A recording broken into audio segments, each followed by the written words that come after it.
Hi అండి. Welcome to orange logs. ఈ విషయం అయితే నాకు కూడా తెలియదండి. ఈరోజు తెలిసింది. అందుకని మీతో షేర్ చేద్దామని వీడియో తీశాను. అమ్మ వాళ్ళ దగ్గర అయితే కోటమైసమ్మ టెంపుల్ అయితే కొత్తగా కట్టించారు. ఎప్పుడైనా సరే మనం బోనం చేసినప్పుడు అయితే ఓకే ప్రాసెస్లో అయితే నైవేద్యం కానీ బోనం కానీ చేస్తాం కదా. అలా కాకుండా కొత్తగా టెంపుల్ కట్టినందుకు నైవేద్యం అయితే కొద్దిగా డిఫరెంట్గా అయితే చేశారు, బోనం కూడా. అలా అని చెప్పేసి మీకైతే వీడియో అయితే చేస్తున్నాను.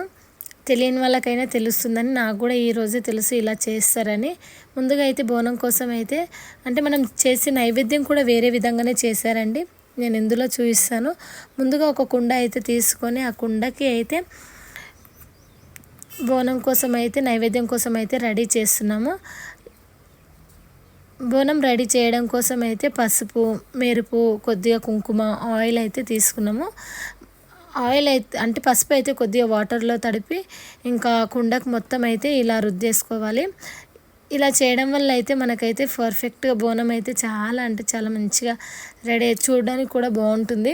ముందుగా తడి పసుపు అయితే రుద్దిన తర్వాత ఇలా జాలితోనైతే ఒట్టి పసుపు అయితే వేసేసి ఇలా అయితే జల్లి పట్టాలి. అలా పట్టడం వల్ల అయితే మొత్తం టోటల్గా అయితే ఒకే విధంగా అయితే మొత్తం పసుపు అయితే పడుతుంది. ఇలా జాలితో అయితే మొత్తం పట్టేసుకోవాలి. చూడడానికి కూడా పర్ఫెక్ట్గా అయితే కనిపిస్తుంది. మనం చేయితో వట్టి పసుపు అయితే ఇట్లా రుద్దితే ఇంత పర్ఫెక్ట్గా అయితే రాదు. ఇలా జల్లితో అయితే పట్టేసిన తర్వాత ఒక ఇయర్ బడ్స్ ఉంటాయి కదా, అది అయితే ఒకటి తీసేసుకొని మనమైతే దేవుని యొక్క కళ్ళు ఇంకా బొట్టు ఇవన్నీ అయితే ముక్కు పుడక ఇవన్నీ పర్ఫెక్ట్గా వచ్చేలా మనము డ్రా చేసుకోవాలి. లాస్ట్లో డ్రా చేసిన తర్వాత ఇంకా ఇందులో డైరెక్ట్ అయితే కుంకుమ కానీ మెరుపు కానీ పట్టదు కదా. అలా అని చెప్పేసి మనమైతే దీనికి కొద్దిగా ఆయిల్ అంటించుకుంటూ మొత్తం అయితే మనం డ్రా చేసిన దాంట్లోనే ఆయిల్ కూడా అంటించేసేయాలి.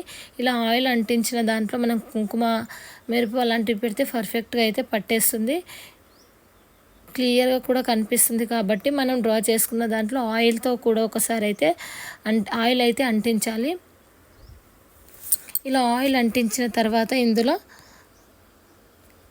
మళ్ళీ ఇదే కుండకి అయితే వన్ సైడ్ అయితే మనము దేవుని ఫేస్ అయితే వేసాం కదా, వెనుక సైడ్ వచ్చేసి ఓమం అయితే గీసాము. ఓమం కూడా ఫస్ట్ బోనం చేసినప్పుడు అయితే ఇట్లా ఓమం వేయాలంట, మైసమ్మ తల్లి ఫేస్ కూడా వేయాలంట.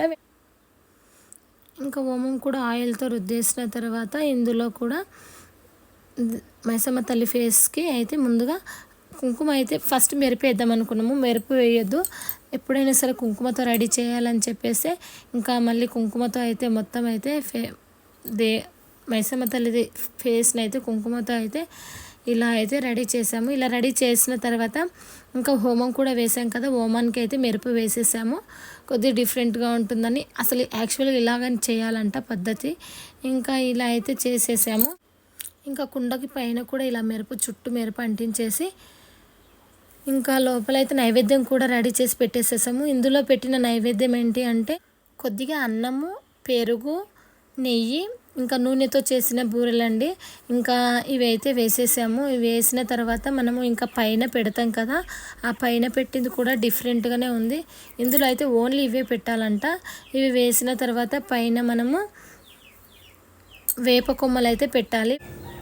ఇంకా పైన వచ్చేసి ఓన్లీ అది పచ్చి పులుసు ఉంటుంది కదండి, చింతపండుతో చేసింది. ఆ చింతపండు చేసిన పచ్చి పులుసు ఇట్లా చెంబులో వేసి అందులో ఆనియన్స్ అయితే వేయాలి సన్నగా కట్ చేసి. అలా వేసిన దాంట్లో మనమైతే దీపం అయితే ఆ పైన అయితే దీపం ముట్టించడం కోసం మళ్ళీ వేరొక తీసుకొని అందులో అయితే ఆయిల్ వేసి దీపం అయితే ముట్టించాలి. మైసమ్మ తల్లికి అయితే ఫస్ట్ టైం చేసిన బోనం అయితే ఇలా రెడీ చేయాలంట.